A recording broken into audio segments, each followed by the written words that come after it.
What's up, guys? So we're going into chapter 5 of Mice and Men. I think we're only going to do about 2 parts of this, all right? I think it's short enough where we can get away with 2 parts, so not 3, 2 this time, and then you're going to bang out that quiz. All right, here we go. On one end of the great barn was piled high with new hay, and over the pile hung the 4-talon Jackson fork suspended from its pulley. The hay came down like a mountain slope to the other end of the barn, and there was a level place as yet unfilled with the new crop. At the sides of the feeding racks were visible, and between the slats the heads of horses could be seen. It was Sunday afternoon. The resting horses nibbled at the remaining wisps of hay, and they stamped their feet, and they bit the wood of the mangers, and rattled the halter chains.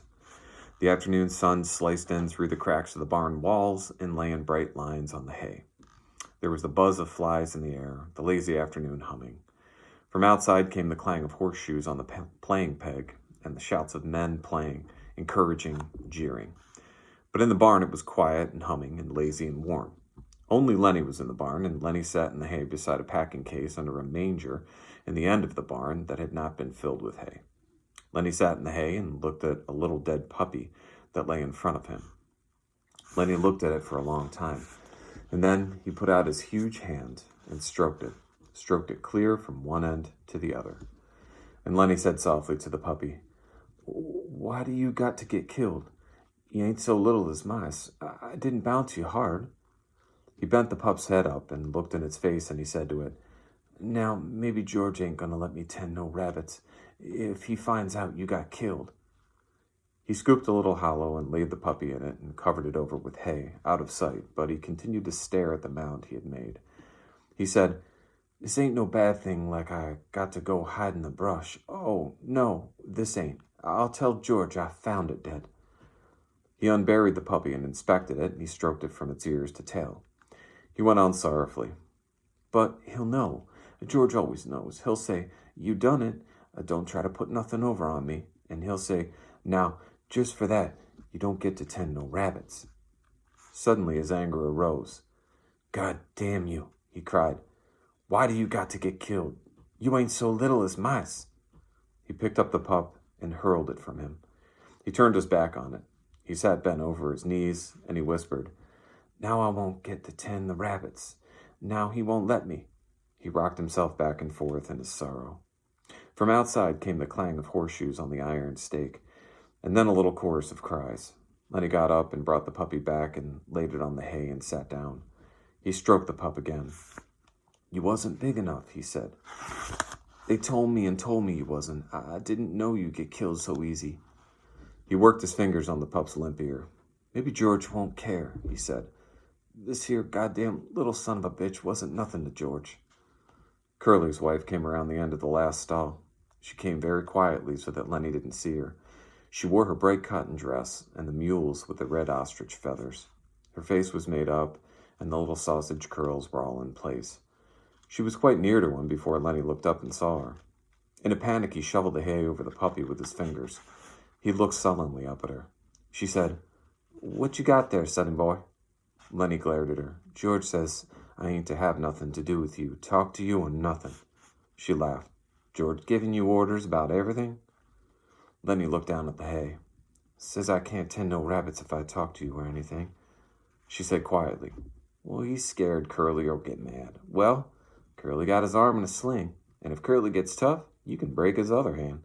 You didn't put nothing over on me about getting it caught in no machine." But Lenny was not to be drawn.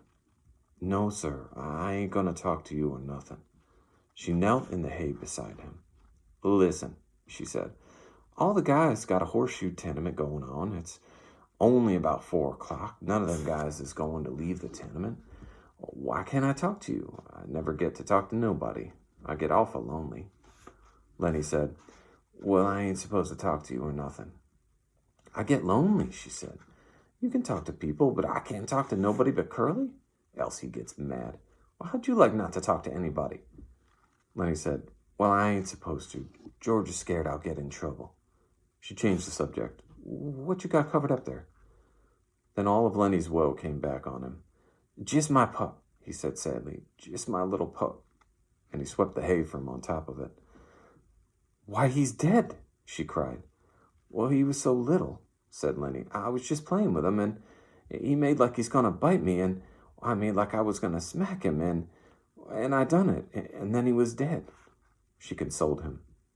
Don't you worry none. He was just a mutt.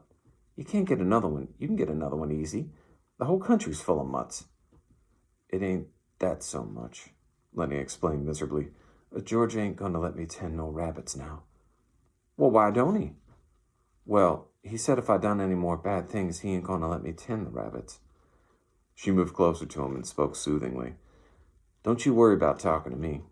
Listen to the guys yell out there. They got $4 betting that tenement. None of them ain't gonna leave till it's over. If George sees me talking to you, he'll give me hell, Lenny said cautiously. He told me so. Her face grew angry. What's the matter with me? She cried. Ain't I got a right to talk to nobody? What do they think I am anyways? You're a nice guy. I don't know why I can't talk to you. I ain't doing no harm to you. Well, George says you'll get us in a mess. Oh, nuts, she said. What kind of harm am I doing to you? Seems like they ain't none of them cares how I gotta live. I tell you, I ain't used to living like this. I could have made something of myself, she said darkly. Maybe I will yet. And then her words tumbled out in a passion of communication as though she hurried before her listener could be taken away. I live right in Salinas, she said. Come there when I was a kid.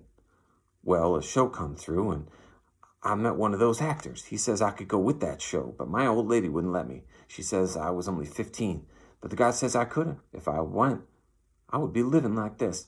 You bet. Lenny stroked the pup back and forth. We're going to have a little place in Rabbits, he explained. She went on with her story quickly before she could be interrupted. Another time I met a guy, and he was in pictures. Went out to the Riverdale Dance Palace with him. He says he was going to put me in the movies. Says I was a natural. As soon as he got back to Hollywood, he was going to write to me about it. She looked closely at Lenny to see whether she was impressing him. I never got that letter, she said. I always thought of my old lady stole it. Well, I wasn't going to stay no place where I couldn't get nowhere and make something of myself and where they stole your letters. I asked her if she stole it too, and she says no. So I married Curly. Met him out to the Riverside Dance Palace that same night. She demanded. You listening? Me? Sure. Well, I ain't told this to nobody before. Maybe I oughtn't to. I don't like Curly. He ain't a nice fella. And because she had confided in him, she moved closer to Lenny and sat beside him. Could have been in the movies and had nice clothes. All them nice clothes like they wear. And I could have sat in them big hotels and had pictures took of me. And when they had them previews, I could have went to them and spoken the radio, and it wouldn't have cost me a cent because I was in the picture. And all them nice clothes like they wear because this guy says I was a natural. She looked up at Lenny and she made a small grand gesture with her arm and hand to show that she could act.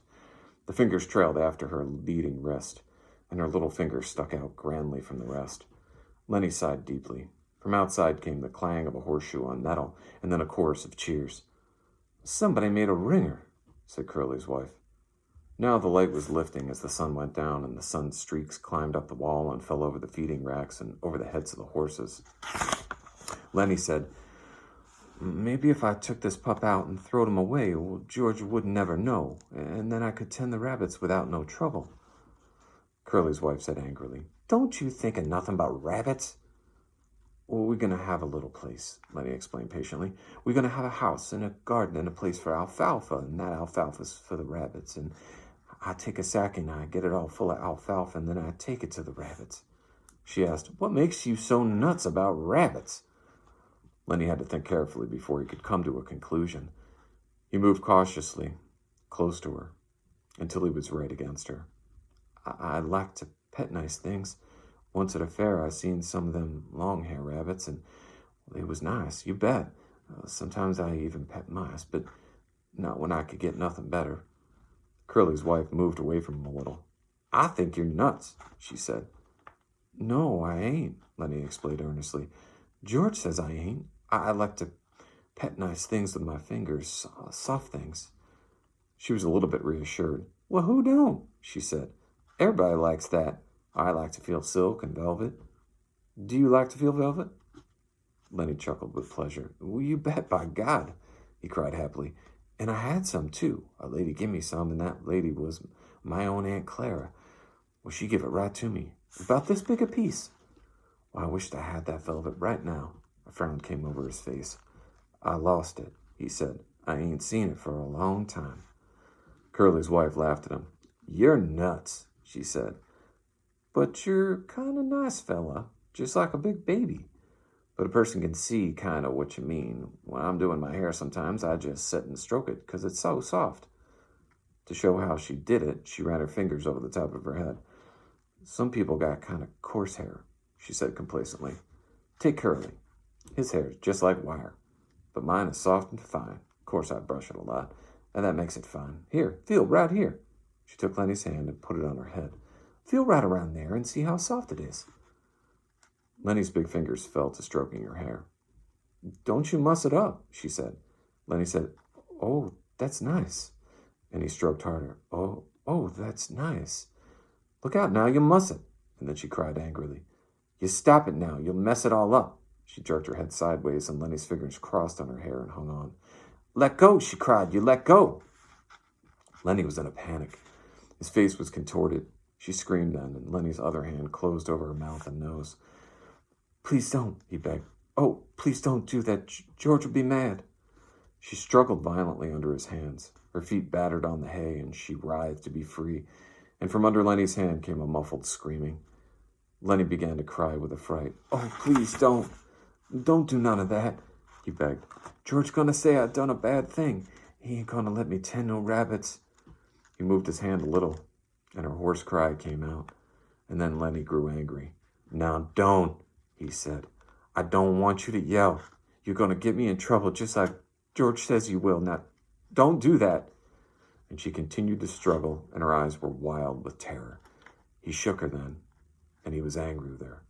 Don't you go yelling, he said, and he shook her, and her body flopped like a fish.